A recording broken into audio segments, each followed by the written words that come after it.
Assalamualaikum warahmatullahi wabarakatuh. Bagaimana kabarnya hari ini? Semoga semua dalam keadaan sehat ya. Nah, hari ini kita akan belajar tentang penyusunan siklus akuntansi pada perusahaan jasa.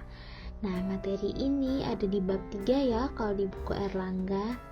Ini materi kelas 12.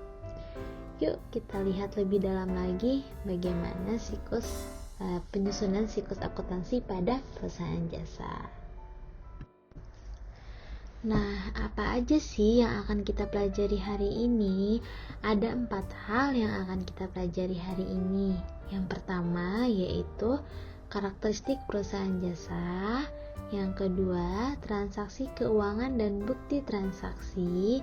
Yang ketiga, aturan debit kredit dan aturan saldo normal. Yang keempat, penggolongan akun. Nah, kalau seandainya materi nanti kebanyakan, nanti akan jadi 2 part ya, tapi kalau bisa jadi 1, kita buat 1 part aja.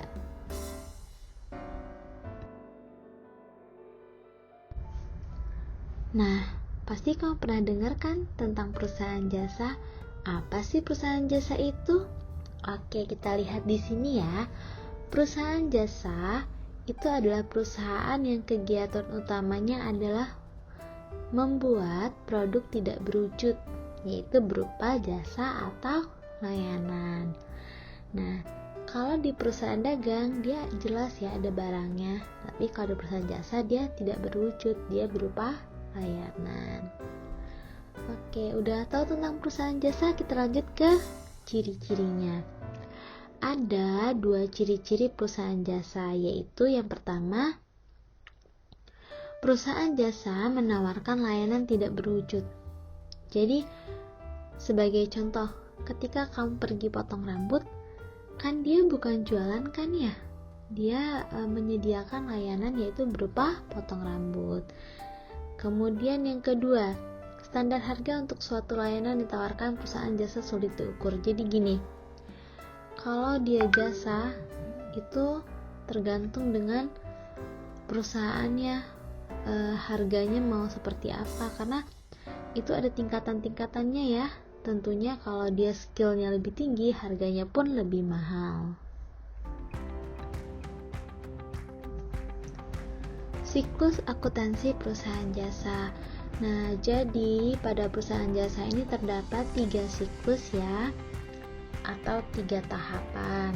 Tahap yang pertama yaitu tahap pencatatan, tahap yang kedua tahap pengikhtisaran, tahap yang ketiga yaitu tahap pembuatan laporan keuangan. Nah, tahap yang pertama yaitu tahap pencatatan. Nah, pada tahap pencatatan ini itu meliputi bukti transaksi dan pemindahan buku dari jurnal umum ke buku besar. Nah, maksudnya apa sih? Jadi gini, ketika terjadi suatu transaksi di dalam perusahaan, nah itu kan transaksinya harus dicatat ya. Nah, di mana sih mencatatnya? Yaitu mencatatnya di jurnal umum. Nah, jurnal umum itu apa sih? Jurnal umum itu adalah suatu daftar yang berisi catatan baik itu pemasukan maupun pengeluaran perusahaan selama 1 periode. 1 periode itu berapa lama sih? Yaitu 1 tahun. Nah, ketika kita terjadi transaksi, itu harus ada bukti transaksinya kan ya, baik itu berupa kwitansi maupun nota maupun faktur. Nah, jadi di bagian jurnal umum itu ada yang namanya referensi. Nah, referensi itu sumber ya. Nah, ada kolom khusus nanti untuk nomor bukti transaksi. Nah, ketika tahap pencatatan ini berarti ada bukti transaksinya, ada jurnal umumnya. Nah, dari jurnal umum ini nanti akan dipindahkan lagi ke yang namanya buku besar. Apa sih buku besar itu? Buku besar itu adalah pengelompokan akun ya. Nah, jadi kan kalau di jurnal umum itu masih campur-campur kan ya, maksudnya semuanya dicatat, namanya umum kan ya, dari namanya pun kita udah bisa punya gambaran bahwasannya itu mencatat semuanya. Nah, ketika di buku besar itu dipisah, jadi di buku besar dia per akun. Jadi kalau contohnya kayak kas, nah ya udah itu berisi semua transaksi yang terjadi yang berkaitan dengan kas. Contohnya lagi akun perlengkapan, ya udah di buku besar itu hanya mencatat seluruh perlengkapan, begitu seterusnya ya. Lalu tahap pengikhtisaran, setelah dari jurnal umum ke buku besar. Nah, dari buku besar ini kita ikhtisarkan, yaitu membuat neraca saldo. Kan seandainya buku besar kas yang tadi itu. Nah, semua transaksi dari debit dan kredit itu dikurangi. Jumlahnya dimasukkan ke neraca saldo. Nah, neraca saldo ini kolomnya mirip ya seperti jurnal umum. Jadi kalau jurnal umum kan kolomnya tanggal, bukti transaksi, keterangan, referensi, debit, kredit kan ya. Nah, kalau di neraca saldo ini lebih ke kayak kode akun. Oh ya, ada kode akun juga di jurnal umum ya. Nah, kode akun, keterangan, referensi juga, nggak diisi juga nggak apa-apa, debit dan kredit. Nah, ini isinya adalah seluruh jumlah dari buku besar. Nah, dan harus balance ya. Di jurnal umum juga harus balance ya antar sisi debit dan kreditnya. Nah, dari neraca saldo ini selanjutnya kita buat yaitu ayat jurnal penyesuaian. Jadi gini, ketika mencatat transaksi, namanya manusia ya pasti pernah maksudnya pasti ada kekeliruannya. Nah, di jurnal penyesuaian inilah kita perbaiki bila ada kekeliruan. Ada 5 atau 6 ya? Ya, 5 atau 6 transaksi di ayat jurnal penyesuaian ini ya. Nanti Ibu jelaskan lebih lanjut di pertemuan selanjutnya. Kemudian yang terakhir di tahap pengikhtisaran yaitu kertas kerja. Kertas kerja ini sering disebut kata lainnya worksheet. Nah, ini berisi atau gabungan dari semua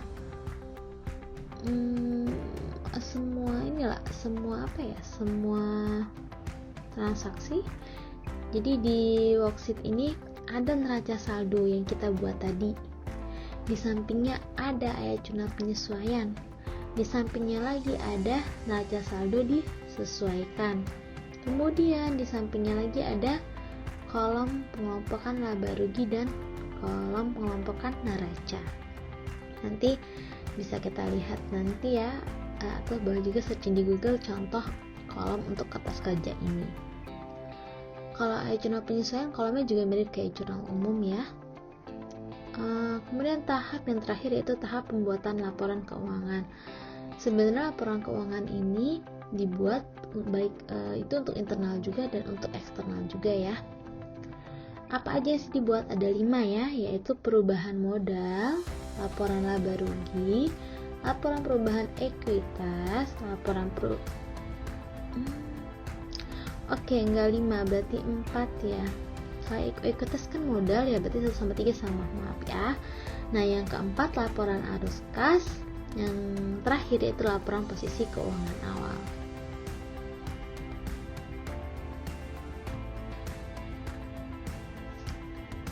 Jenis-jenis transaksi yang ada di perusahaan jasa.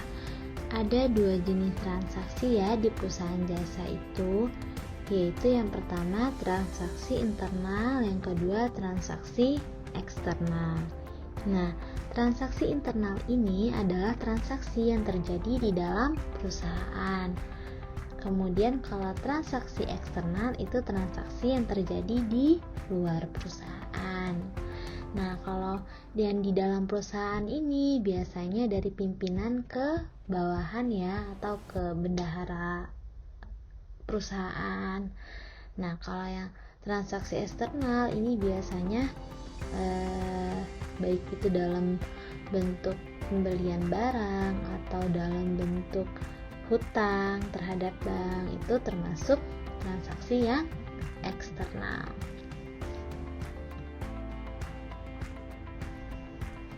jenis-jenis bukti transaksi. Nah, seperti yang Ibu katakan tadi ya, atau yang Ibu jelaskan sebelumnya, jadi kan sebelum setiap terjadi transaksi harus ada bukti transaksinya. Begitupun nanti di jurnal umum itu kita tulis juga nomor bukti transaksinya. Oke, jenis-jenis bukti transaksi di sini yang pertama yaitu memo. Memo ini adalah bukti yang dibuat perusahaan untuk bagian dalam perusahaan. Contohnya kayak dari pimpinan terhadap ke bendahara perusahaan. Yang kedua, faktur. Sering dengar ya faktur. Kalau di persamaan dasar akuntansi ini faktur itu sering keluar. Nah, faktur ini apa sih? Faktur ini bukti transaksi jual beli secara kredit. Oke, di sini ada contohnya ya. Ada faktur tagih. Mungkin kurang jelas, nanti bisa lihat di Google ya. Ini yang ketiga yaitu kwitansi, yaitu bukti penerimaan pembayaran. Nah, di sini juga ada contohnya bukti kwitansi.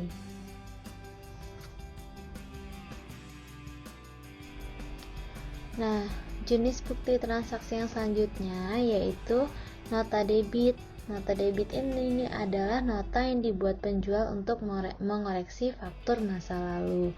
Nah, jadi kalau seandainya baik itu ada retur atau pengembalian barang, nah itu dia menggunakan nota debit. Yang keenam, bon kontan. Bon kontan ini adalah bukti penjualan barang secara tunai. Ini yang sering kita lihat ya, kalau seandainya kalian pernah menjadi panitia suatu kegiatan, kemudian kalian minta tapi kwitansi bisa, minta bon kontan kalau kalian belanja di warung gitu dan minta bon kontan. Nah, itu yang seperti ini ya. Ya contohnya kan ya, belinya apa, jumlahnya berapa, harganya berapa, totalnya berapa. Yang kelima, nota kredit. Bukti adanya pengurangan piutang akibat kekeliruan jumlah atau harga. Nah, contohnya di sini ada nota kredit diterima kembali. Nah, ini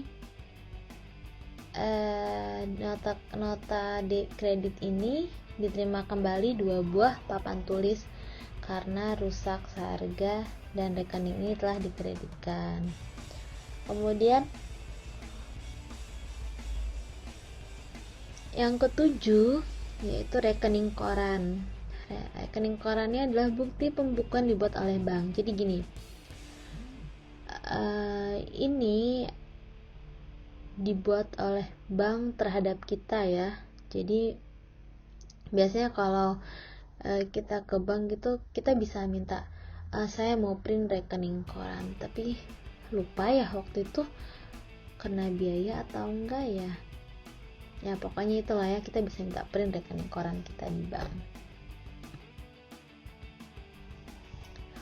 Aturan debit kredit. Oke, sebelum ke aturan debit kredit, kita ke akun. Mungkin ada yang lupa. Apa sih akun itu? Akun merupakan media yang dibuat sedemikian rupa sebagai tempat mencatat transaksi keuangan dengan cara tertentu ya. Kalau dalam perusahaan jasa, akun itu digolongkan menjadi 5. Nah, nanti itu akan dijelaskan pada pertemuan selanjutnya. Ibu cuma nyebutin aja, itu ada 5, yaitu yang pertama akun harta, akun kewajiban, akun modal, akun pendapatan, dan akun beban. Dan itu juga menjadi penentu untuk kode akun. Oke, karena sekarang kita aturan debit kredit, jadi gini, yang kalian lihat di sini adalah akun T ya. Ini biasanya digunakan pada buku besar yang sederhana.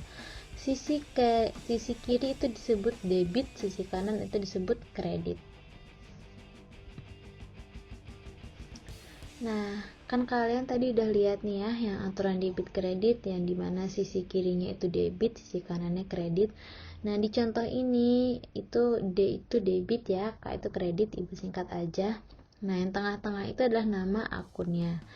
Nah, biar kalian lebih paham lagi mengenai pendebitan dan kreditan, kita coba lihat atau perhatikan contoh ini ya. Tuan Wicaksono membuka suatu perusahaan dengan nama salon langganan kita. Untuk itu, Tuan Wicaksono menyetorkan uang pribadinya sebesar 500 juta ke rekening perusahaan. Maka pencatatan transaksinya yaitu, jadi gini, ketika kamu mencatat transaksi, anggaplah kamu pemilik perusahaannya. Kemudian ini juga bisa pakai logika ya, maksudnya kayak kamu bagian bendaharanya. Si Tuan Wicaksono ini ngasih duit. Kalau ngasih duit, kasnya bertambah atau kurang ya? Tentunya bertambah ya. Nah, kalau bertambah itu posisinya di debit ya, yang sebelah kiri. Nah, kemudian ngasih uangnya dalam bentuk apa nih? Dalam bentuk modal. Posisinya di kredit. Oke, kalau ini nanti dibuatkan jurnal umum, itu nanti transaksinya yaitu debit dulu ya, yaitu kas pada modal. Yang kedua, dibeli peralatan salon sebesar 200 juta. Kalau kamu punya perusahaan, terus kamu membeli barang, itu uangnya bertambah atau berkurang? Berkurang kan ya? Nah, kalau berkurang itu posisinya di kredit. Kemudian apa yang dibeli? Yaitu peralatan. Berarti ada akun peralatan. Peralatannya bertambah, yaitu di debit. Kalau nanti akan ditulis di jurnal umum, itu penulisannya yaitu peralatan pada kas. Oke, lanjut yang ketiga. Dibayar gaji pegawai sebesar 20 juta. Kalau kamu bayar gaji pegawai, duitnya bertambah atau berkurang? Berkurang. Posisi berkurang di mana? Yaitu di kredit. Kemudian akun apa lagi nih? Apa yang kamu bayar? Gaji. Itu masuk ke beban. Itu menjadi beban gaji, posisinya di debit. Jadi kalau kamu tulis di jurnal umum, yaitu beban gaji pada kas. Oke, untuk siklus akuntansi perusahaan jasa sampai di sini dulu ya. Nanti Ibu lanjutkan di pertemuan selanjutnya. Itu ada tentang penggolongan akun, kemudian bagaimana nanti tahap pembuatan jurnal umum, bentuk kolom jurnal umum ya. Dan silakan ditunggu videonya. Terima kasih. Ibu akhiri, wassalamualaikum warahmatullahi wabarakatuh.